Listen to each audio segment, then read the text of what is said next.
यदि आप कहीं जॉब करते हैं और आप अपनी फाइनेंशियल प्लानिंग करना चाहते हैं, तो फाइनेंशियल प्लानिंग में वो सारे एस्पेक्ट क्या है जो आपको ध्यान रखने चाहिए, वो हम डिस्कस करेंगे आज के इस वीडियो में।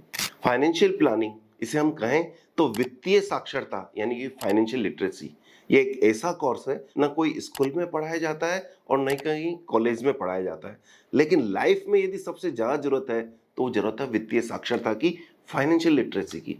लेकिन फिर भी इसकी इतनी इंपॉर्टेंस होने के बाद भी ये पढ़ाया नहीं जाता है, तो ये हमारे लिए जानना उससे ज्यादा इंपॉर्टेंट है जो कि हमने कॉलेज में अभी तक जाना है। क्योंकि लाइफ में एक बात ध्यान रखिएगा, पैसा कमाना तो मुश्किल है, लेकिन उससे ज्यादा मुश्किल है पैसे को बचाना, और उससे भी ज्यादा मुश्किल है पैसे को इन्वेस्ट करके अर्निंग पैदा करना, और उससे भी ज्यादा मुश्किल है उस अर्निंग को प्रॉपर खर्चा करना या उस तरह से यूज करना जो हम चाहते हैं।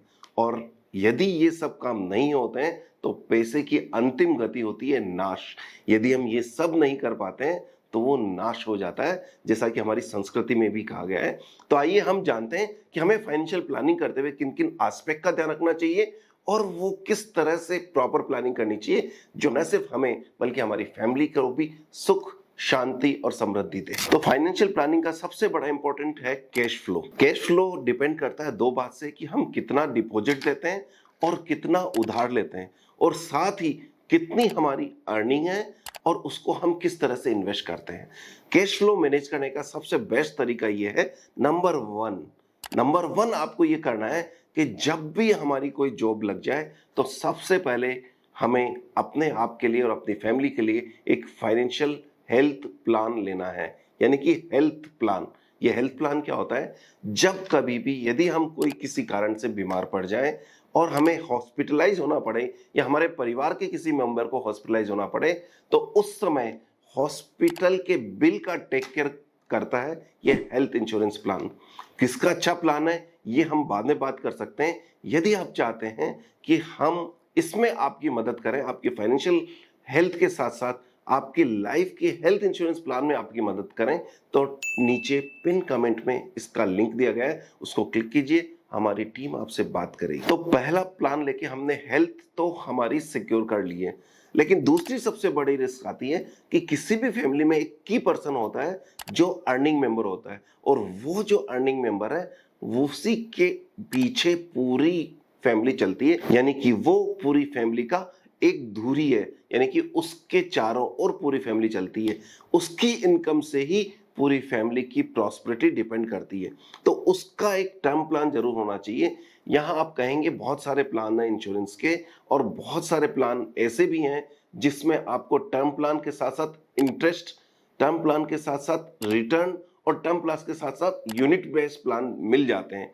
लेकिन आपको कहीं कंफ्यूज नहीं हो रहा है, इसका एक सिंपल सा थंब रूल है कि जो आपकी एनुअल इनकम है उसका 20x आपका टर्म प्लान होना चाहिए। सपोज आपकी एनुअल इनकम 5 लाख रुपए है, तो आपकी फैमिली के लिए 1 करोड़ रुपए का टर्म प्लान होना चाहिए। ये टर्म प्लान 1 करोड़ का क्यों होना चाहिए, किसी कारण से यदि मेन अर्निंग मेंबर फैमिली का नहीं रहे तो उस फैमिली की लाइफ कैसे चलेगी। जो अर्निंग मेंबर उसे 5 लाख रुपए साल लाके दे रहा था, जिससे पूरी फैमिली चल रही थी, वो अर्निंग भी बंद हो जाएगी। यदि उस मेंबर के होने से वो अर्निंग बंद हो गई तो सबसे बड़ी प्रॉब्लम उसकी फैमिली को आनी है। यहाँ टर्म प्लान इसी चीज को टेक केयर करता है।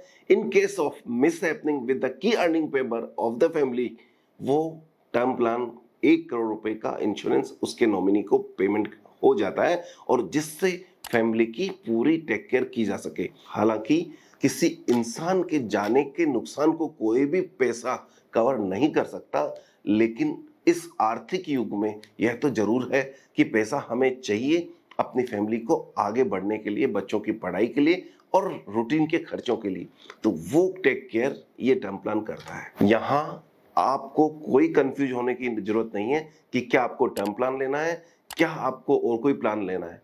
यदि आपको लाइफ में आपका कोई फैमिली मेंबर, कोई भी रिलेटिव या कोई भी ऐसा पर्सन जो आपसे किसी न किसी तरह से लिंक रखता हो, और वो टर्म प्लान के अलावा यदि और कोई प्लान आपको सजेस्ट कर रहा हो, तो इसके दो ही रीजन हो सकते हैं। आप क्लियर कट समझ लीजिएगा। नंबर 1 कि उसको नॉलेज नहीं है, नंबर 2 वो आपका वेल विशर नहीं है। इस बात को ध्यान में रखते हुए आपको सिर्फ और सिर्फ टर्म प्लान लेना है। और इसका एक रीजन और भी है कि जनरली टर्म प्लान क्यों प्रमोट नहीं किए जाते हैं, कि टर्म प्लान में एजेंट्स को कमीशन कम मिलता है, जिस कारण से वो चाहते हैं कि कोई ना कोई इन्वेस्टमेंट प्लान ले लिया जाए। लेकिन आपके लिए बेहतर क्या है ये देखना आपका काम है। आप ही वो ऐसे इंसान हैं जो आपका सबसे बेस्ट देख सकते हैं, समझ सकते हैं। तो आपको लेना है सिर्फ और सिर्फ टर्म प्लान। इस टर्म प्लान को लेने में हमारी टीम आपकी मदद कर सकती है। आप चाहें तो नीचे दिए हुए लिंक में बात करके हमारी टीम से कनेक्ट कर सकते हैं। यहाँ मैं एक और इंश्योरेंस की बात करूंगा। आपका हेल्थ के कारण यदि आपको हॉस्पिटलाइज होना पड़ता है तो आप हॉस्पिटलाइज होने का खर्चा हेल्थ प्लान कवर करेगी। और मिस हैपनिंग यानी कि कैजुअलिटी के कारण यदि कोई नुकसान होता है किसी मेंबर का तो आपको टर्म प्लान हेल्प करेगी। लेकिन क्या ऐसा हो सकता है कि एक्सीडेंट हो जाए और हॉस्पिटलाइज भी नहीं होना पड़े लेकिन आप जॉब पर नहीं जा पाए? इस चीज को टेक करने के लिए एक इसी तरह का प्लान है जो एक्सीडेंटल प्लान कहलाते हैं। वो भी मुझे लगता है कि एक फैमिली में होना चाहिए। यदि हम 10 लाख रुपए का एक्सीडेंटल प्लान लेते हैं तो उसमें बहुत सारे बेनिफिट है। वो क्या बेनिफिट है हम किसी और वीडियो में बात करेंगे।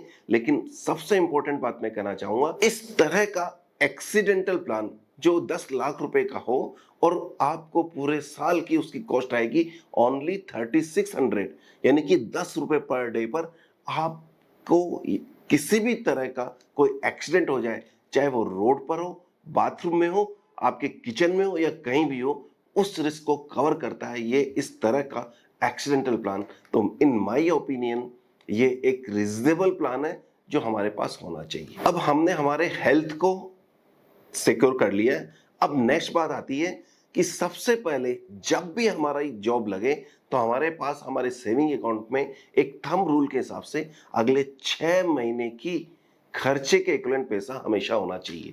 ऐसा क्यों कहा जाता है? In case of any miss happening अपने परिवार में या कोई सोसाइटी में, या जैसे कोविड जैसी सिचुएशन आ जाए और किसी कारण से हमारी जॉब की इनकम नहीं आए या जॉब छूट जाए, तो हमें पैसा कहां से आएगा? तो उस गेस्टेशन पीरियड को हम मान के चलते हैं कि 6 महीने तक का यदि आपके पास पैसा होगा तो आपको लाइफ में इस तरह की कोई प्रॉब्लम नहीं आएगी। और यदि प्रॉब्लम आएगी तो उसका सॉर्ट आप 6 महीने तक कर सकते हैं। तो उतना हमेशा कॉर्पस आपके पास लिक्विडिटी में रहना चाहिए। ये 6 महीना ही क्यों है? क्योंकि ऐसा माना जाता है कि 3 से 4 महीने में यदि आपकी जॉब चली जाती है तो भी आप नई जॉब में लग सकते हैं। तो 3 से 4 से 6 महीने के आसपास में आप फिर से अपनी लाइफ में फिर से सेटल हो सकते हैं। तो इसलिए ये माना गया है, जैसा कि हमने देखा गया है कि कोविड में भी यदि किसी को प्रॉब्लम थी जिसके पास 6 महीने का घर खर्च का पैसा था उसको कोई प्रॉब्लम नहीं आई। और जिनके पास नहीं था उनको, चाहे उनके पास लाखों करोड़ों की प्रॉपर्टी रही हो, लेकिन लिक्विडिटी क्रंच से वो परेशान होते हुए देखे गए हैं। अब आपने शॉर्ट टर्म रिक्वायरमेंट को पूरा कर दिया है। अब हमें बात करनी है लॉन्ग टर्म वेल्थ क्रिएशन की, क्योंकि सिर्फ शॉर्ट टर्म में काम नहीं चलना है। कुछ लाइफ के गोल्स ऐसे होते हैं जो हमें लॉन्ग टर्म में अचीव करने होते हैं। जिसे हम एग्जांपल लेते हैं कि आपके बच्चे की एजुकेशन, आपके बच्चे की मैरिज, आपका रिटायरमेंट, आपके ट्रेवल प्लान, आपका कार का प्लान, आपका ड्रीम हाउस का प्लान, या और भी कुछ आपका ड्रीम हो सकता है कि आप 25th मैरिज एनिवर्सरी मनाना चाहें, आपके पेरेंट्स की 50th मैरिज एनिवर्सरी मनाना चाहें, उनका बर्थडे मनाना चाहें, या कोई भी आपका ड्रीम हो सकता है। ड्रीम आपका होगा, लेकिन उसके लिए फाइनेंस की तैयारी करना, उसके लिए फाइनेंस को मैनेज करना एक फाइनेंशियल कंसल्टेंट का काम होता है। तो उसका एक ही रोल होता है कि आपके गोल्स को देखते हुए आपकी वेल्थ क्रिएशन का रास्ता क्लियर करे, यानी कि उन गोल के बेस पर आपका एक इन्वेस्टमेंट प्लान करें। और इन्वेस्टमेंट प्लान इस तरह से होना चाहिए कि जो लाइफ के आपके गोल्स हैं उसके अकॉर्डिंग सेपरेट सेपरेट एसआईपी होनी चाहिए। लेकिन ये कैसे देखेंगे? इसमें हम इन्फ्लेशन को एडजस्ट करते हुए देखेंगे कि हमें 10 साल डाउन द लाइन कितने पैसे की जरूरत होगी उस पर्टिकुलर गोल के लिए। सपोज बच्चे की हायर एजुकेशन की बात कर रहे हैं जिसकी आज की कॉस्ट 10 लाख रुपए है, लेकिन क्या 10 साल बाद में भी उसकी कॉस्ट 10 लाख होने वाली है? नहीं, उसमें इन्फ्लेशन जुड़ने वाला है। तो सपोज 6% इन्फ्लेशन हम मानते हैं, तो 10 साल बाद में हो सकता है कि उसकी कीमत 15 लाख रुपए की हो।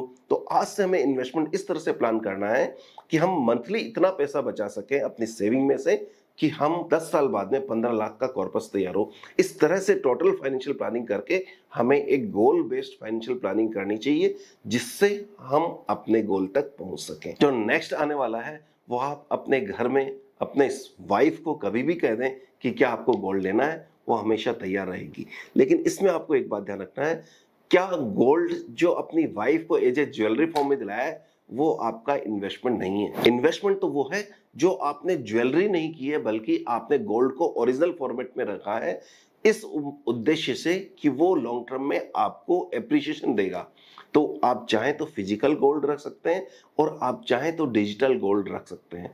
मेरा ऐसा मानना है इसमें डिजिटल गोल्ड को बेटर मानते हैं। रीजन, यदि हम सोवेरिन गोल्ड बॉन्ड लेते हैं तो उसमें लगभग 2.5% एनुअल इंटरेस्ट भी देती है गवर्नमेंट ऑफ इंडिया, और साथ में उसमें होने वाला एप्रिसिएशन टैक्स फ्री है। यानी कि यदि आप फिजिकल गोल्ड में इन्वेस्टमेंट करेंगे और 10 साल बाद में बेचते हैं तो होने वाली इनकम को पर टैक्स लगने वाला है। लेकिन यदि आप डिजिटल गोल्ड में यानी कि सोवेरिन गोल्ड बॉन्ड में इन्वेस्टमेंट करते हैं और 10 साल बाद में, जैसा कि जनरली ये बॉन्ड 8 साल के होते हैं, और 8 साल बाद में जब इसको गवर्नमेंट को वापस देते हैं तो उस समय की न सिर्फ प्राइस मिलेगी बल्कि साथ में इस पीरियड का होने वाला एप्रिसिएशन टैक्स फ्री होने वाला है। उस समय सपोज आपके बच्चे की शादी है तो उस गोल्ड को, सोवेरिन गोल्ड बॉन्ड को बेचकर गवर्नमेंट को सेल करके उस पैसे से आप उस दिन उसी भाव में ज्वेलरी परचेज कर सकते हैं। यानी कि गोल्ड का जो रन अप है उसको आप मिस नहीं करेंगे। तो ये हो गया सोवेरिन गोल्ड बॉन्ड या गोल्ड परचेज करने का राइट तरीका। लेकिन हाँ, इस बीच में आप ये ना भूलें कि आपकी वाइफ को भी ग्रह शांति के लिए हमेशा टाइम टाइम पर गोल्ड ज्वेलरी दिलाते रहें, जो उनके कंजम्पशन के लिए होगा, और उसको आप एक तरह से एक्सपेंसेस माने, इन्वेस्टमेंट बिल्कुल नहीं। नेक्स्ट इन्वेस्टमेंट आता है रियल एस्टेट प्रॉपर्टी। जी हाँ, इसका नाम सुनते ही आप में से कई लोगों के दिमाग और दिल खुश हो गए होंगे, क्योंकि हर किसी की इच्छा होती है कि मेरा अपना घर हो, मेरा अपना आशियाना हो। तो आप ये बात ध्यान रख लें, जब भी आपकी कैपेसिटी हो, जब भी आपकी पॉसिबिलिटी हो आपके लिए, आप अपने लिए एक घर रहने के लिए जरूर लें। सबसे पहले घर लें। जब भी आप प्रॉपर्टी लें तो सबसे पहले वो प्रॉपर्टी लें जो आपको इमीडिएट कंजम्पशन के लिए चाहिए, चाहे वो आपका घर हो, आपकी ऑफिस हो, आपकी शॉप हो, या कोई भी आपका गोदाम हो, या जो भी आपकी घर की रिक्वायरमेंट या रेजिडेंस जो आपके कंजम्पशन की जरूरत है, वो आपको सबसे पहले प्रॉपर्टी लेनी है। तो प्रॉपर्टी लेने का सबसे बड़ा फायदा क्या होता है कि आप कुछ पोर्शन पैसा देकर, यानी कि 20 से 30% पोर्शन पैसा देकर आप 100% प्रॉपर्टी के मालिक बन सकते हैं। सपोज कोई प्रॉपर्टी 1 करोड़ की है और आप 20 लाख रुपए दिए, बाकी ईएमआई आपने चालू कर दी, तो इससे क्या होगा, आप 1 करोड़ की प्रॉपर्टी के मालिक हो गए। यानी कि जो एप्रिसिएशन होने वाला है वो 1 करोड़ पे होगा। एक बात ध्यान रखें, कई लोग equity versus mutual fund versus real estate की बात करते हैं और रियल एस्टेट के कंपैरिजन में म्यूचुअल फंड को बेकार बता देते हैं। लेकिन यहां आपको कोई कंफ्यूजन नहीं रखना है।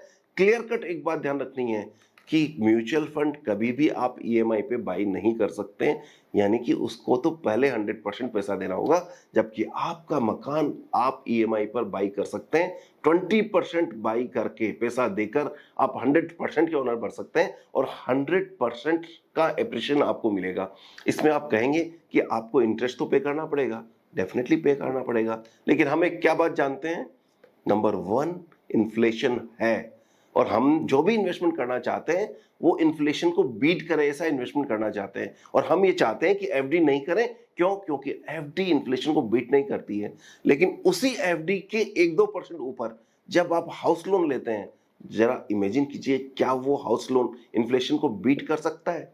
क्या यदि आपके हाउस लोन की किस्त आज 40,000 रुपए पर मंथ है और 10 साल बाद में वो 40,000 रुपए पर मंथ देते हुए आपको उतना ही दर्द होगा जितना आज हो रहा है?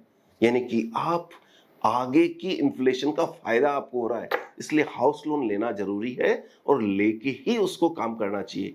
यहां मैं एक बात और बता दूं आपको कि जब इन्फ्लेशन की बात करते हैं और आप लोन लेने वाले हैं तो आपको इन्फ्लेशन का फायदा मिलता है, जबकि आप डिपॉजिटर हैं तो इन्फ्लेशन का नुकसान होता है। और हाउस लोन में एक और बात है, डिफरेंट सेक्शंस में सेक्शन 24B में 2 लाख रुपए तक का आपको प्रिंसिपल और इंटरेस्ट के पेमेंट का एग्जेम्पशन मिलता है। वो यदि हम एडेड एडवांटेज यदि जोड़ लें तो ये मान के चलिए कि हाउस लोन लेना और हाउस बनाना अपने आप में फायदे का सौदा है। जरा इमेजिन करना कि यदि आपने हाउस लोन सिर्फ अपने नहीं बल्कि अपनी वाइफ के जॉइंट नाम से लिया है तो 2-2 लाख रुपए दोनों जगह एग्जम्पशन मिल जाएगा। और यदि ये दोनों जगह एग्जम्पशन मिल गया तो आपको ये काफी चीपर पड़ने वाला है। तो इसलिए अपना घर जरूर लें, जितनी जल्दी हो सके उतनी जल्दी ले लें। जब आपके पास आपका घर हो जाए तो आप देखें कि आपके पास एक्चुअल में और किस चीज की जरूरत है प्रॉपर्टी से रिलेटेड, वो प्रॉपर्टी जितनी जल्दी हो सके वो लेने की कोशिश करें। यहां ध्यान रखें, सबसे पहले वो प्रॉपर्टीज लेनी है जो आपको कंजम्पशन के लिए है। जनरली मैं कंजम्पशन के लिए ली गई प्रॉपर्टी को एसेट नहीं मानता हूं, लेकिन अल्टीमेटली वो एप्रिसिएशन तो आपको मिलने वाला है और साथ ही साथ आपको रनिंग कॉस्ट जो आपकी होने वाली है, रेंटल पेमेंट की जो कॉस्ट होने वाली है, आप उससे बचने वाले हैं। तो आप घर, मकान, दुकान, ऑफिस, जो भी आपकी रिक्वायरमेंट हो वो जितनी जल्दी हो उतनी जल्दी लें, आपके लिए बेनिफिशियल होने वाला है। तो ये वो टोटल प्लानिंग है जो हम जनरली हम अपने क्लाइंट्स को करके देते हैं। यदि आप चाहते हैं कि हम आपकी इसमें मदद करें, चाहे वो इंश्योरेंस हो, म्यूचुअल फंड हो, स्टॉक मार्केट हो, नीचे दिए हुए लिंक पर क्लिक करके हमारी टीम को कनेक्ट करें। डेफिनेटली वो इसमें आपको वैल्यू एड करेंगे। यदि आपका पोर्टफोलियो कहीं स्कैटर्ड पड़ा हुआ है तो भी मैं आप चाहूंगा कि आप एक बार हमारी टीम को कनेक्ट करें और हम हेल्प कर पाएंगे क्या आपका बेटर पोर्टफोलियो बन सकता है। और इसी के साथ इस चैनल को लाइक और सब्सक्राइब करना न भूलें। ये वीडियो फाइनेंशियल प्लानिंग का वीडियो है, फाइनेंशियल लिटरेसी का वीडियो है। ये आपके यंग बच्चों को जरूर दिखाएं जिससे उनकी भी नॉलेज फाइनेंस के बारे में बढ़े। और इसी शुभकामनाओं के साथ happy investing. Thank you very much.